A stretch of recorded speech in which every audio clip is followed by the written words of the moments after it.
you all were able to turn up the defensive intensity in this quarter, get some key stops. What did that do for you in the transition game? Yeah, I think we responded well after we had to use that timeout early in the third. I think turnovers are costing us a little bit. If we can take care of the ball a little bit better, we'll be in a better position, but I thought we did better on the O boards. How Caitlin Clark added $5 million to her annual income without getting a raise from her employer. Sportico reporter Kurt Bodenhausen published a report in December 2025 showing Clark's total earnings jumped from $11.1 million in 2024 to $16.1 million in 2025. That $5 million increase came almost entirely from endorsement deals reaching their full value, not from anything the WNBA paid her. Her actual league salary moved from $76,535 to $78,066, which works out to about $1,500 more. Here's the reality that has everyone talking. Less than 1% of Caitlin Clark's income comes from playing professional basketball, while 99% flows in from companies paying her to represent their brands. What makes this even more striking is that the $5 million boost happened while Clark played only 13 games in the 2025 season due to injuries. Her off-court earning power now operates completely independently of whether she's actually stepping onto the court. Also, some people want to know how rich Caitlin Clark was. According to Google, her net worth is about $5 million. If that's still accurate, it's probably more for 2025, I believe. Let's break down exactly how this happened. Understanding Caitlin Clark's financial situation requires seeing the full picture laid out clearly. During her first professional season in 2024, Clark earned approximately $100,000 in WNBA salary and bonuses combined, while her endorsement income that year totaled around $11 million for a grand total of $11.1 million. The 2025 numbers tell a different story, with salary plus bonuses coming to about $119,000, but endorsement income climbing to $16 million, pushing her grand total to $16.1 million.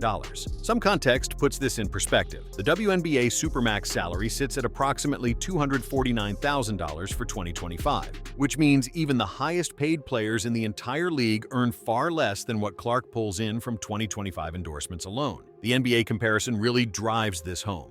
Victor Wembanyama, the #1 pick in the 2023 NBA draft, signed a rookie contract worth $55 million over 4 years. The people were speculating that Caitlin Clark injury could be much worse than expected.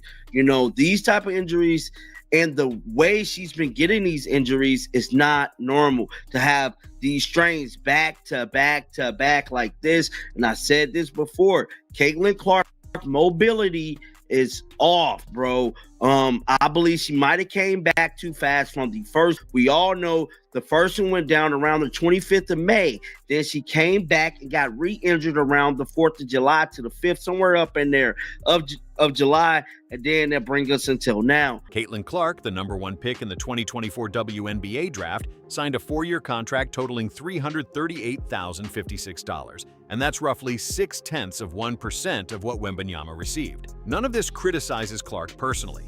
This is simply the economic reality of women's professional basketball, and it explains why her agent Aaron Kane from XL Sports Management put it this way in February 2025. Will Caitlin Clark ever be paid by the WNBA what she's really worth to that league? I don't think that's possible. Before going further into the money, remembering what Caitlin Clark actually accomplished helps explain how this situation came to exist. April 15, 2024 marked the day the Indiana Fever selected her with the first overall pick in the WNBA draft, held at the Brooklyn Academy of Music in front of 2.45 million viewers, making it the most-watched draft in league history. 12 days later, she signed her standard 4-year rookie contract, and on May 14th, she made her professional debut against the Connecticut Sun with a 20-point performance. Caitlin Clark's team has made it known we are going to be holding her out until she is fully recovered. We are not going to be rushing her back at all.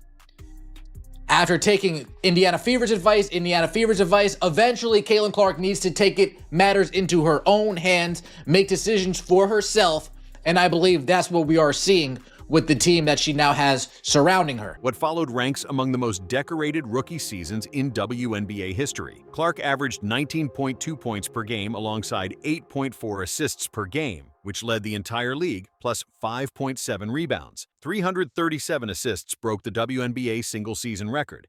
769 points set the rookie scoring record. 122 three-pointers established another rookie record. July 6, 2024 brought something nobody had ever seen before when Clark became the first rookie in WNBA history to record a triple-double. And 11 days later, on July 17th, she set the single-game assist record with 19. Her All-Star Game appearance on July 20th featured 10 assists, yet another rookie record for that event. By season's end, she won Rookie of the Year with 66 of 67 votes.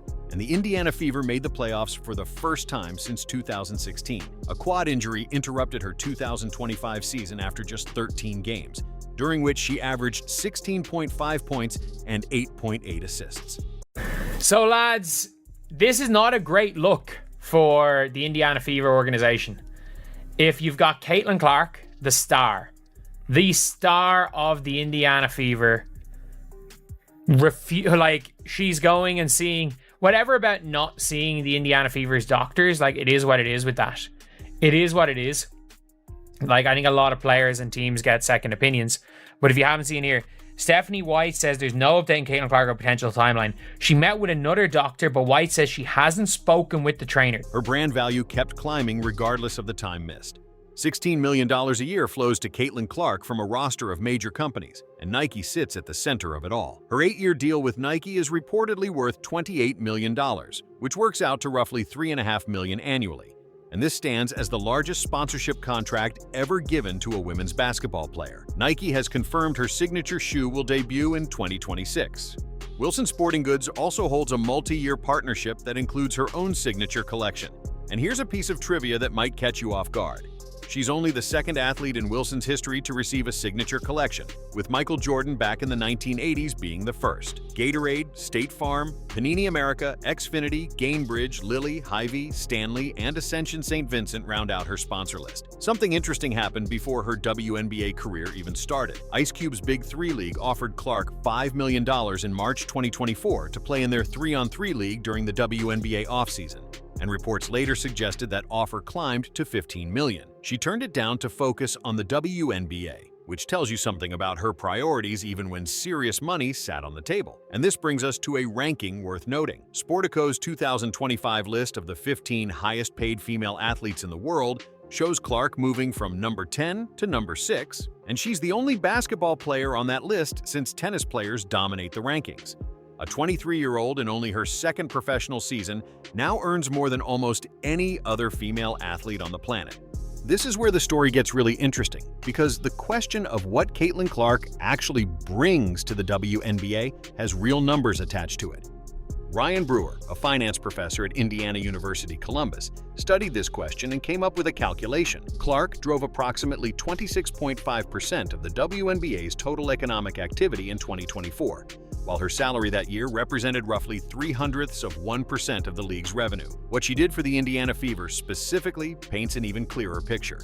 Home attendance jumped 319%, with the average climbing from 4,067 fans per game to 17,035. Total Fever attendance in 2024 reached 643,343, a single-team record in WNBA history, and jersey sales for the team increased 1,193%. Brewer estimated Clark's economic impact to Indianapolis at somewhere between $36 and $41 million. The Fever's franchise valuation reportedly grew from $90 million in 2024 to $370 million in 2025. League-wide television viewership climbed 186% year-over-year, with the average jumping from 462,000 viewers to 1.32 million. One number really drives the point home. WNBA television ratings dropped 55% when Clark missed 5 games due to injury in 2025. NBC News ran a story suggesting Clark's impact on the WNBA could eclipse $1 billion. Whether that precise figure holds up over time, the direction is clear. Women's professional basketball economics look different because of one player. All of this has sparked a very public debate about what WNBA players should earn, and Clark herself addressed it directly at the 2025 All-Star Weekend in July. Her words were clear: we should be paid more, and hopefully that's the case moving forward as the league continues to grow.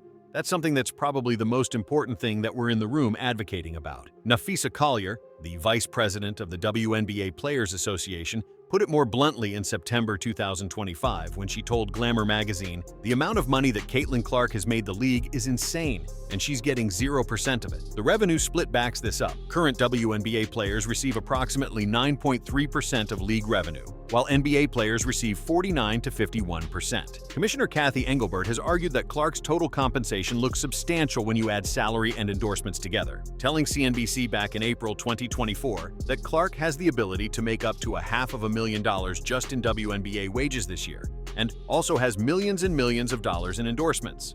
Pat McAfee held nothing back in July 2025. $70,000 as a paycheck that's an embarrassment, especially for Caitlin Clark and all these people in professional sports. October 2024 brought a shift when the Players Union opted out of their collective bargaining agreement, which has been extended to January 9, 2026. The WNBA's latest proposal reportedly includes a $5 million team salary cap, maximum salaries around $1.2 million, and minimum salaries of $225,000, all dramatic increases from current levels. But here's the thing for Clark specifically. Her rookie contract locks her in through the 2027 season, with the fourth year being a club option. No renegotiation is possible until that contract expires, regardless of what happens with the new collective bargaining agreement. Coming back to where we started, Caitlin Clark added $5 million to her annual income between her first and second WNBA seasons. The league didn't give her a raise, and she didn't renegotiate her contract.